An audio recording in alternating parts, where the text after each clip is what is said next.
secrétaire adjoint du mouvement des jeunesses socialistes, parle de faits volontaires. Mamadou Wane remet en cause ces allégations rendues publiques par ce quotidien. Il confie qu'il s'agit de manœuvres en perspective aux prochaines législatives. Un travail d'Elhadj Moussabé. Depuis plus d'une année, le comité central du Parti socialiste peine à se réunir.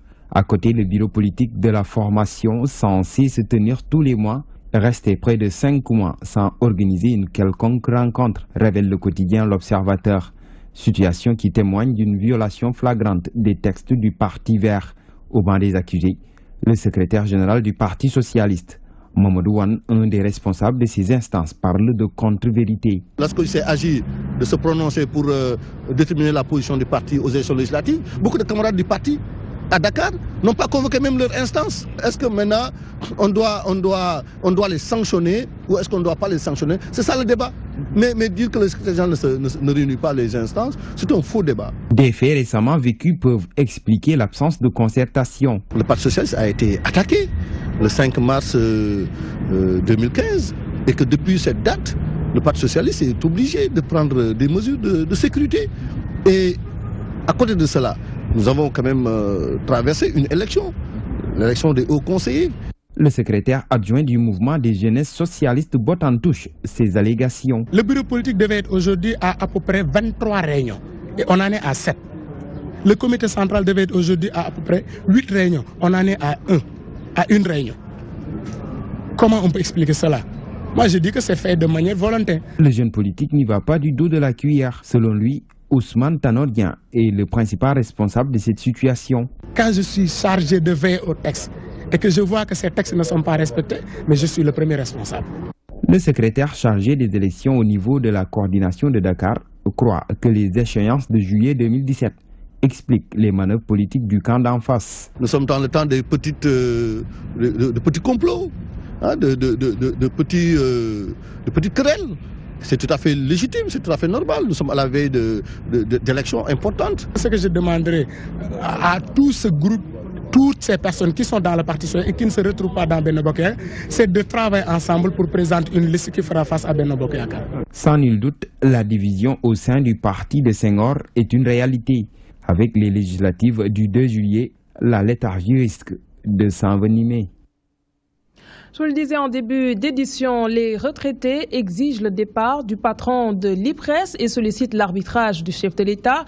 Ils fustigent les modiques sommes qui leur sont octroyées en guise de pension de retraite. Même s'ils saluent le paiement de la mensualisation de la pension, ces retraités demandent une revalorisation du montant. Ils ont marché ce mercredi de la place de la Nation au rond-point de la R13 pour se faire entendre. Fatou Bintou Diagne a pris part à l'exercice. Les retraités dans tous leurs états, ils ont exprimé ce mercredi dans les rues le ras-le-bol. Ces anciens travailleurs ne sont pas contre la mensualisation des pensions de retraite, mais plaident pour une revalorisation de ce montant. Nous n'avons jamais quand même opposé pour la mensualisation.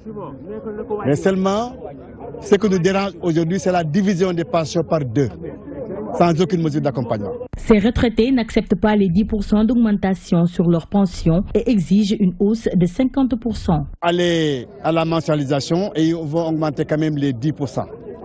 Nous nous sommes dit aujourd'hui que les 10% sont tellement minimes, alors ça ne peut pas régler les problèmes. Alors, nous ne voulons pas de 10%. S'ils veulent maintenant, ils n'ont qu'à réviser ces taux-là et aller jusqu'à 50%.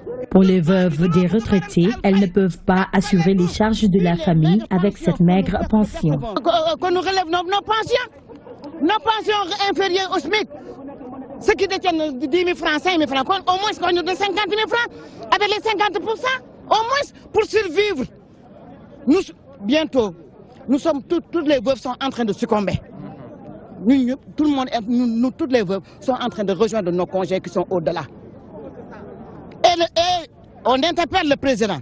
Ces retraités exigent le départ du DG de l'IPRES et sollicitent l'arbitrage du chef de l'État. Le DG de l'IPRES, il est là depuis lors, mais il n'a rien fait pour les allocataires. Et c'est ça le drame. Toujours dit que les pensions étaient faibles. Il a tout fait, malheureusement, c'est les gestionnaires de l'IPRES qui s'entêtent pour leur propre avantage, parce qu'ils ne veulent pas que ces avantages-là diminuent. Le cadre unitaire des retraités du Sénégal estime que l'IPRES est dans les dispositions d'accéder à leurs requêtes. Selon eux, il a déclaré disposer de 4 réserves. Ils exigent également que l'Institut publie les documents officiels. Le Front unitaire des travailleurs de l'hôtellerie, la restauration, entre autres, hausse le ton. Il condamne l'injustice que subissent les retraités du King Fahd Palace.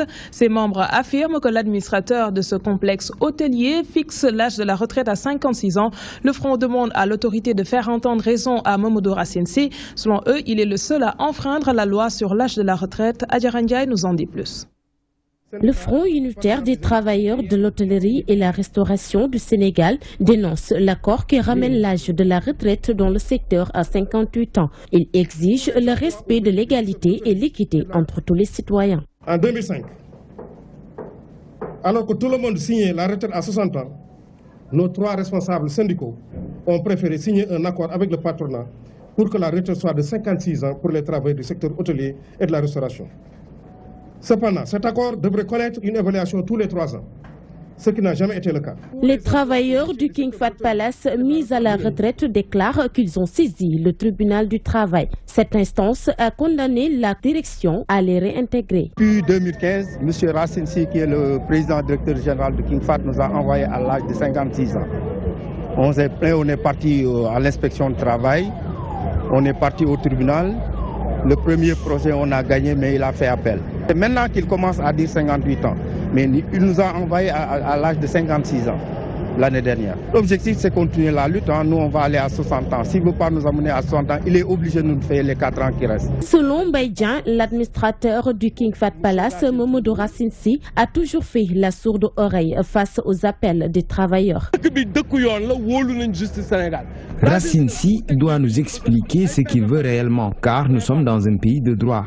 Il a mis à la retraite des pères de famille qui ont beaucoup de responsabilités sans examiner la loi. Certains syndicats ont signé un accord sans nous consulter. Et cela, le secteur de l'hôtellerie ne va pas l'accepter. 58 ans.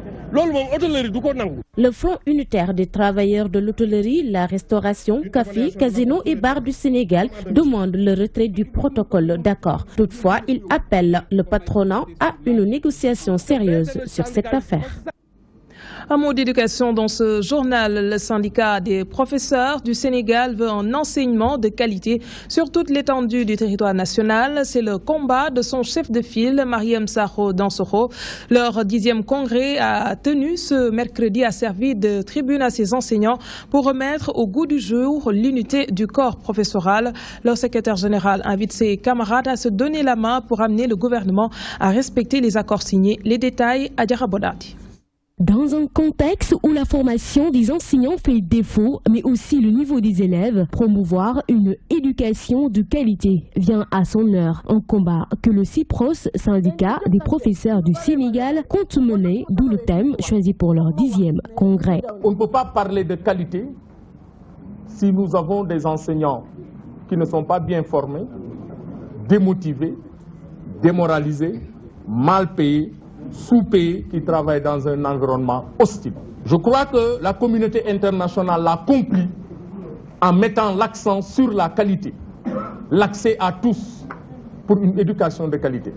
Mais le programme qui est mis en place et qui est en train d'être exécuté dans le système éducatif sénégalais, le paquet également, met l'accent sur la qualité, l'équité et la transparence. C'était aussi le moment choisi pour beaucoup de syndicats de revenir sur les problèmes qui gangrènent le système éducatif du Sénégal. Le message fort lancé par bon nombre d'entre eux est l'unité, mais aussi dégager des stratégies efficaces pour faire face aux autorités pour le respect des engagements signés.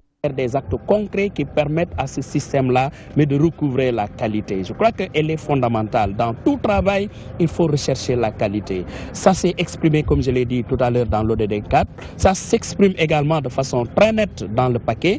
Il appartient maintenant, dans une dynamique unitaire, aux organisations syndicales de pousser le gouvernement vers véritablement un système éducatif de qualité. Les professionnels de l'enseignement se sont retrouvés pour échanger afin de consolider leurs relations suite aux différentes critiques dont ils font l'objet de part et d'autre, notamment sur les multiples mots d'ordre de grève et le manque de cohésion dans la coopération.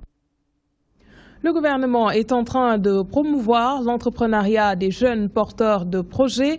L'Agence nationale pour la promotion des jeunes leur a octroyé un financement d'1,5 milliard de francs CFA. Le ministre de la Jeunesse a réitéré l'engagement du chef de l'État à accompagner les jeunes. Mamba Ignan indique que pour 2017, le montant prévu pour le financement des jeunes s'élève à 11 milliards de francs CFA, nous dit Fatoumata Touré.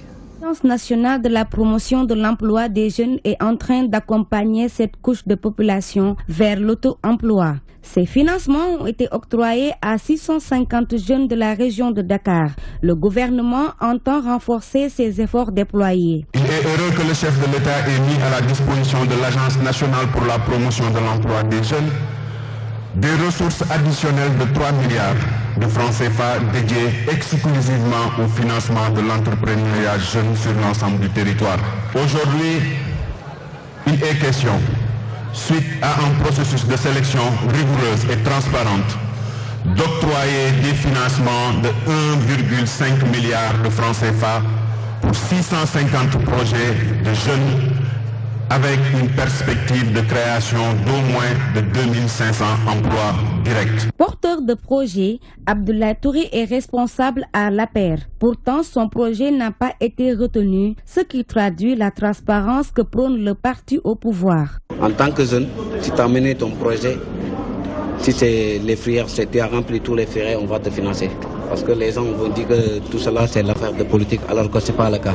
Je suis un homme politique, j'en fais partie du parti, mais pourtant j'ai déposé alors que je n'ai pas rempli tous les formulaires, c'est pour cela qu'on ne m'a pas financé. Cette dame, qui ambitionne de mettre sur pied un projet de fabrication de produits bio, a reçu un financement de l'ANPEJ. Elle compte faire travailler d'autres jeunes de sa commune. Le projet a été retenu et l'ANPEJ m'a financé. Au fait, ils m'ont financé à hauteur de 3 millions pour mon projet concernant la commercialisation de produits bio.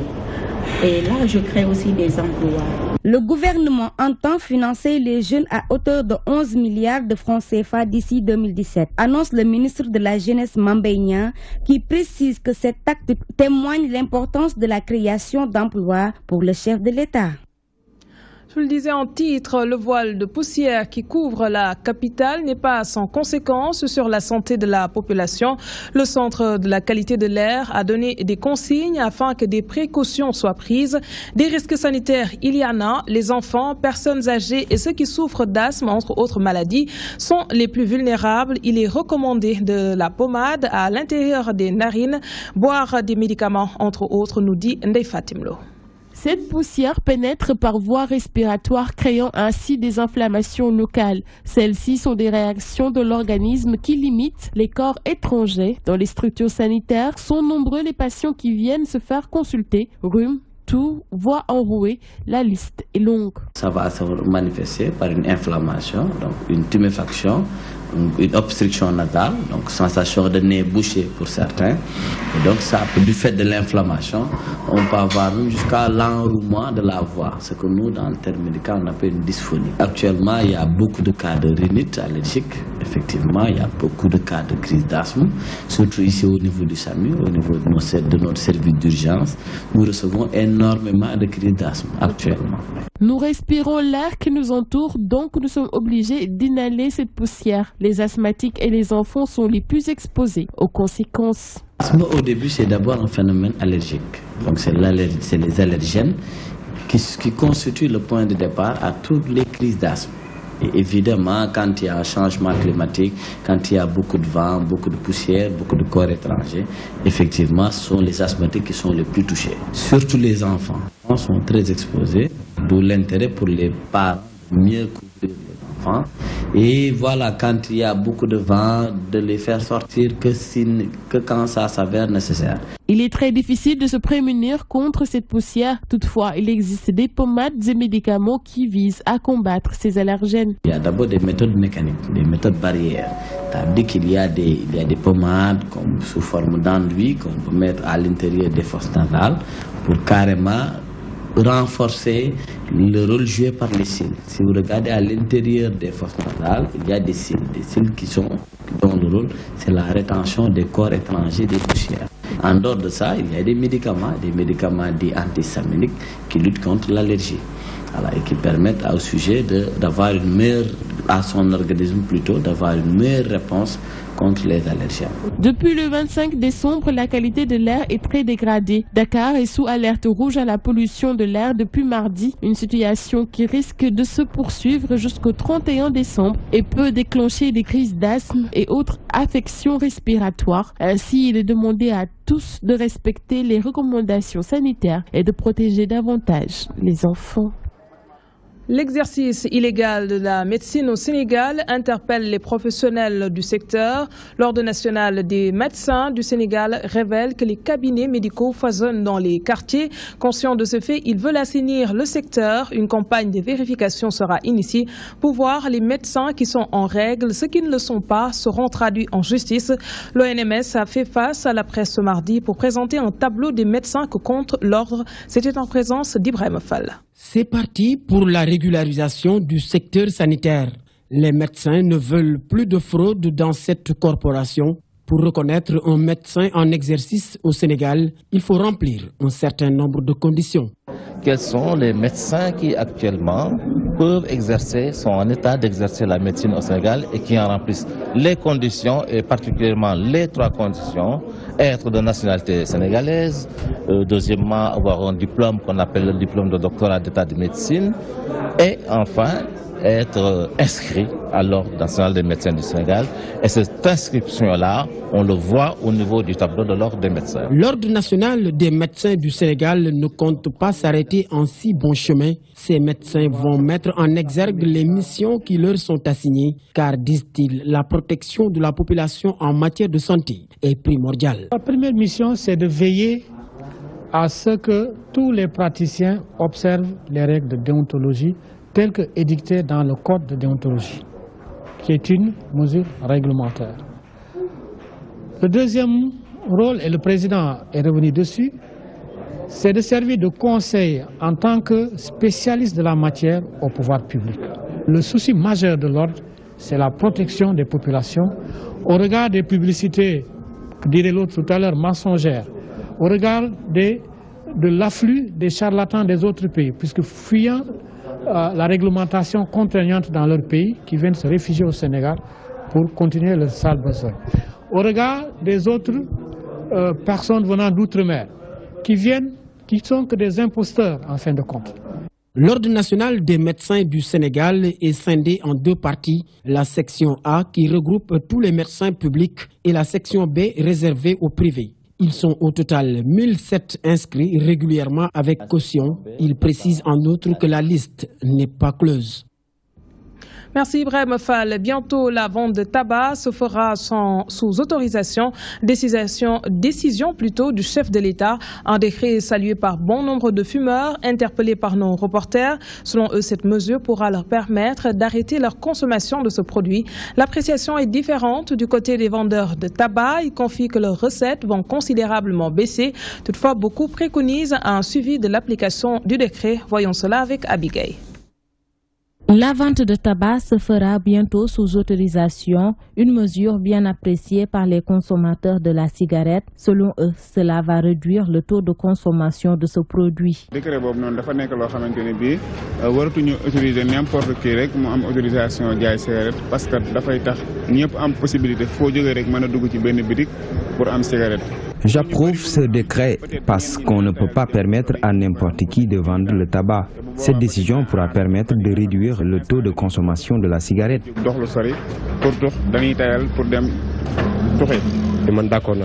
Je suis en phase avec cette mesure parce que le tabac est nuisible à la santé. Ce vendeur de tabac ne voit pas du même œil cette décision. Si l'on se fie à ses propos, elle va freiner ses activités. Les consommateurs de tabac sont nombreux. Donc cette décision va sans nul doute ralentir notre activité. Selon ce citoyen, c'est bien de prendre des mesures, mais le mieux est de les appliquer. Je préconise que l'État prenne des mesures d'accompagnement pour le respect et l'application de ce décret. Face aux risques sanitaires que cause le tabac, les autorités ont décidé de contrôler la vente de ce produit. Certains citoyens vont même jusqu'à demander l'interdiction totale de la vente du tabac au Sénégal. Ce 28 décembre, le Sénégal se souvient de Serigne Saliou Mbacké, le dernier des fils de Bamba. 9 ans après, les fidèles mourides gardent à l'esprit un homme hors du commun. Selon eux, il incarnait la sagesse et l'humilité. Le 5e khalife général des mourides a beaucoup œuvré pour l'autosuffisance alimentaire du pays à travers son projet agricole Khelcom, un engagement qui témoigne son attachement au culte du travail. Ababakar Sadir Top a fait un tour à Massalikul Jinan. Regardez.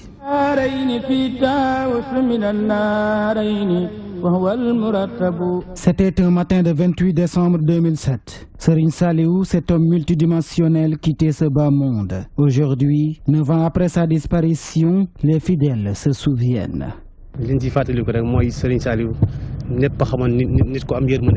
Serigne Saliou, tout le monde sait qu'il était très généreux. Il incarnait la miséricorde. Il passait la moitié de son temps avec les enfants, les jeunes. Serigne Saliou n'avait pas de frontières. Il avait du cœur.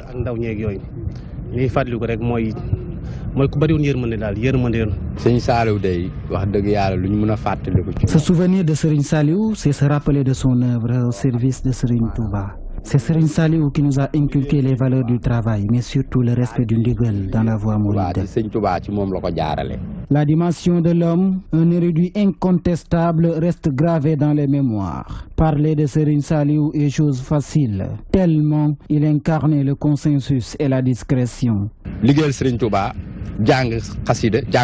Être au service de Serigne Touba, apprendre les khasaïd, travailler sans relâche, telles étaient les recommandations de Serigne Saliou. Il nous manque, surtout nous les jeunes. Depuis qu'il est parti, nous sommes orphelins. Aujourd'hui, cette perte de repère chez les jeunes témoigne que Serigne Saliou n'est plus là.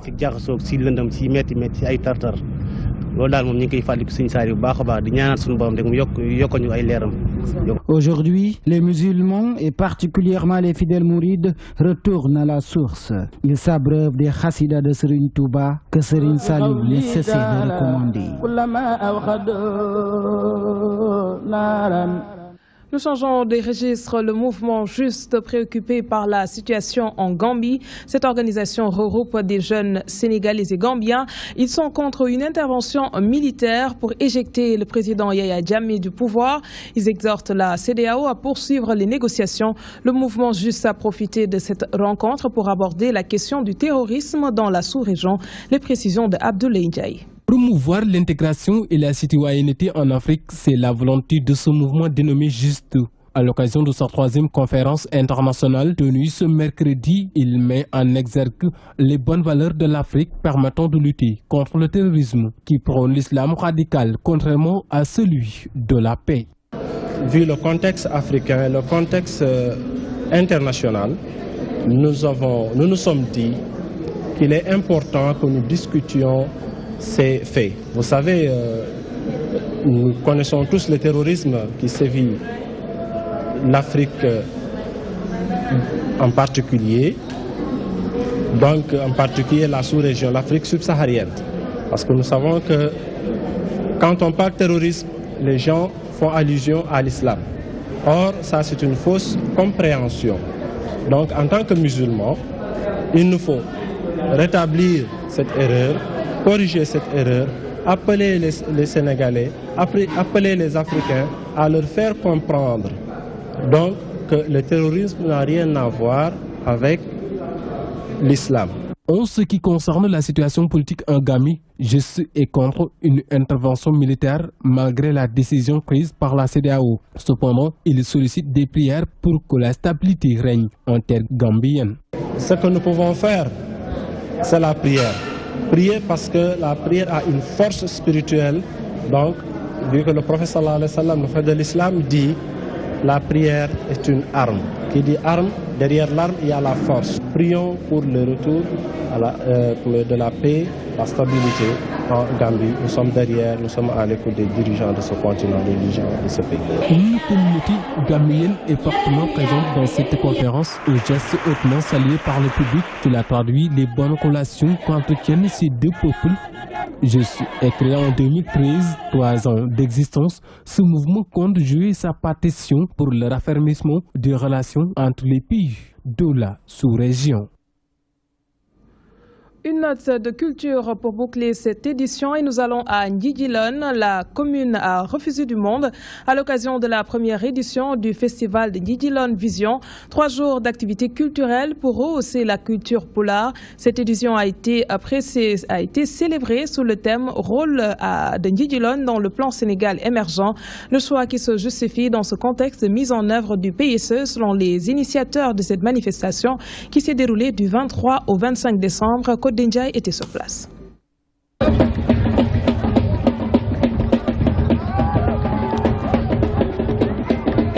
Le village de Ndjidjilone a vécu au rythme des sonorités alpulaar durant 72 heures à l'occasion de la première édition du festival Ndjidjilone Vision. Une initiative saluée par les fils de ce terroir en ce sens qu'elle renforce la cohésion au sein de ce village. Grâce au festival, vous savez qu'on peut faire la promotion de nos cultures. On peut faire la culture, vous savez, seulement, ça ne se résume pas seulement au chant et au folklore. On peut essayer de mettre en tout cas nos éléments culturels dans l'industrie. C'est l'occasion de saluer l'implication de toute la jeunesse de Ndjidjilone, l'implication de toute la population de Ndjidjilone, qui a permis de mettre en œuvre cette initiative. Comme vous l'avez bien rappelé, c'est la première fois que Ndjidjilone organise un festival culturel. Et si on s'en tient aux premiers résultats, on peut dire sans risque de se tromper que cette première a été une réussite. Rôle de Ndjidjilone dans le PSE, tel est le thème de cette première édition. Le coordinateur de l'association Ndjidjilone Vision revient ici sur la pertinence de ce choix. La mise en œuvre de cette stratégie nationale appelle la mobilisation de l'ensemble des familles, d'acteurs et leur engagement à agir dans leur zone géographique et dans leur secteur d'activité pour susciter la transformation de la structure de l'économie dans le sens de soutenir une dynamique de croissance forte et durable. La culture alpulaar a été au cœur de ce festival, comme en témoigne ce spectacle de piroguiers venus de toute la zone. Cela s'appelle le Fifiré.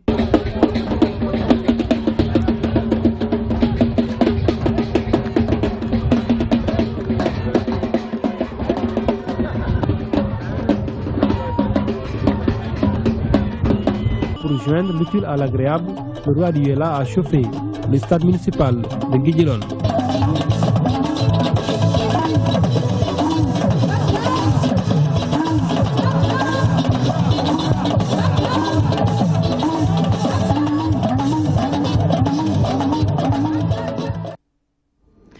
Et c'est sur ces belles notes et ces beaux pas de danse que nous bouclons cette édition. Merci de l'avoir suivi.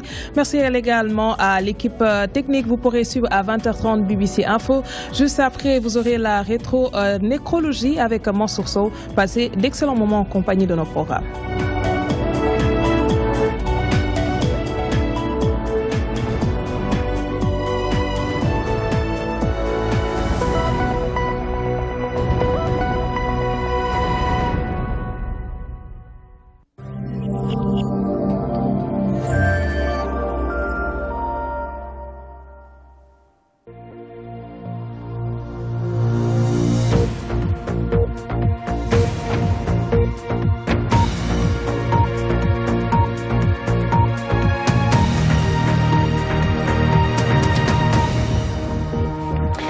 Bonsoir à tous, heureux de vous retrouver dans BBC Info. Nous sommes le mercredi.